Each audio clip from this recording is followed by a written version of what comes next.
Hey guys, Matt Cleese here with Loon Outdoors. Today we're going to be tying a basic bonefish pattern. We're going to start out with a Daiichi 2546 size 4. You can scale this to fit your needs anywhere from a 2 down to an 8 if you so desire. The thread today is going to be a Vivus 50D in white. It's just a good, super strong all-around thread. We're going to go ahead and start by making a few wraps down the shank of the hook, and we're going to adhere some bead chain eyes. You can these happen to be large bead chain eyes to adjust your sink rates based on your fishing needs and expectations. You can obviously change the size of the bead chain to better fit your fishing application, or make it heavier if you're fishing off of deeper water.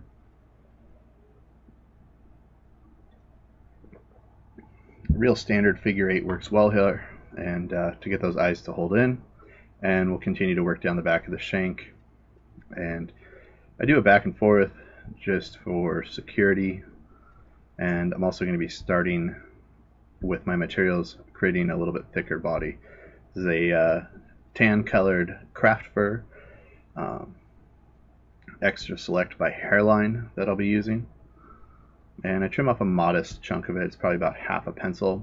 You're going to see I'm going to take out all of the small butt ends, but leave as much of the longer material in there, just so there's like about 6 different lengths. I want about 4 of those. Creates a nice taper, so you don't have to go back and provide a taper cut to those materials. So I kind of butt them up right against the bead chain, and there's a few stragglers that I don't really worry about. We'll clean them up here in a bit, but you can see there's a really nice, tapered end to this, so it'll have a nice presentation as it goes into the body of this fly. Next up, I'm going to be using some midge tubing. This happens to be just kind of like a brown color. You could change it up to an orange or a pink, red, clear. Really sky's the limit. It's just going to be experimentation for what you want the fly to look like. You can see I trim up a few of the fibers here. They don't really come into play that much, but it's just a little bit of manicuring there. And next I'm just going to simply wrap forward this. It's like just a tubing.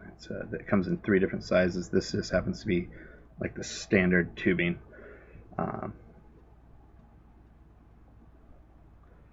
And I'm just going to take these turns and bring it all the way up into the eye of the hook. I go around, and that helps to secure this. This does have some elasticity to it, and a slight tendency to just pop off the shank if you let it go. So I feel it's just a little bit of a redundant attachment for this material. Next up, I just flip the fly over. We're going to be working on the top, and I'm going to be using some fluorescing UV clear fly finish.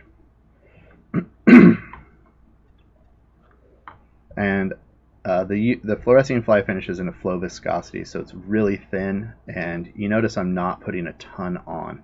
I'm allowing it to soak into the body, essentially creating kind of like a fiberglass, if you will.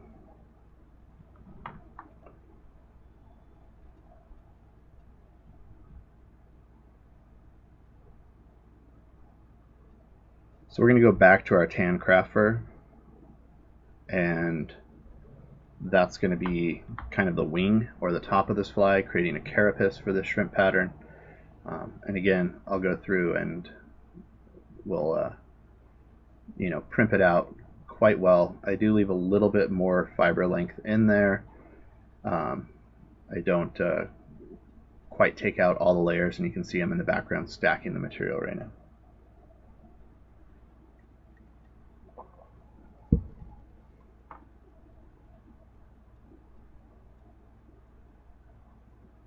Once I have my length down, I'll go ahead and trim it off so I have nice flat butt ends, and I advance the thread up towards the eye. This is going to be the second to last material that we put on here.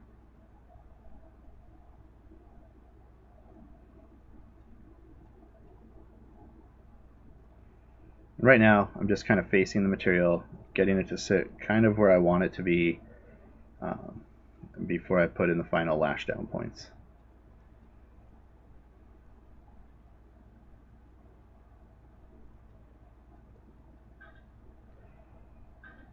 Go ahead and do a little road construction, clean that up a bit.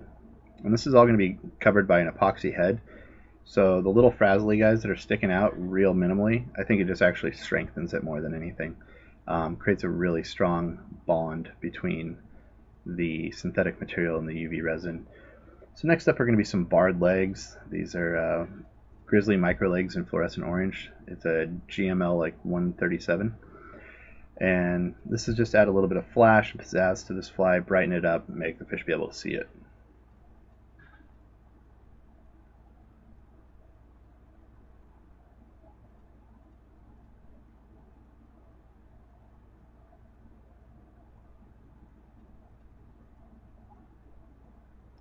Doesn't look like it, but there is actually two legs there.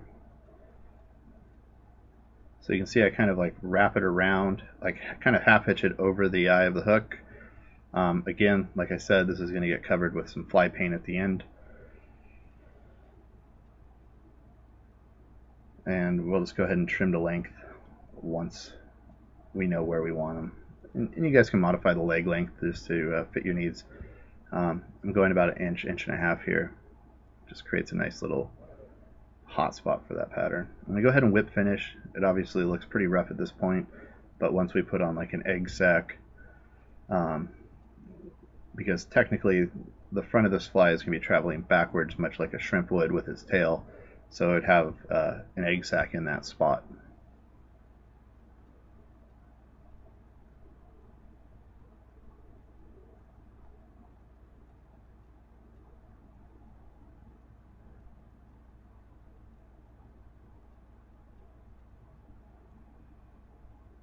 See, I get a little willy-nilly with the UV fly paint there and get it all over the place, but that's alright.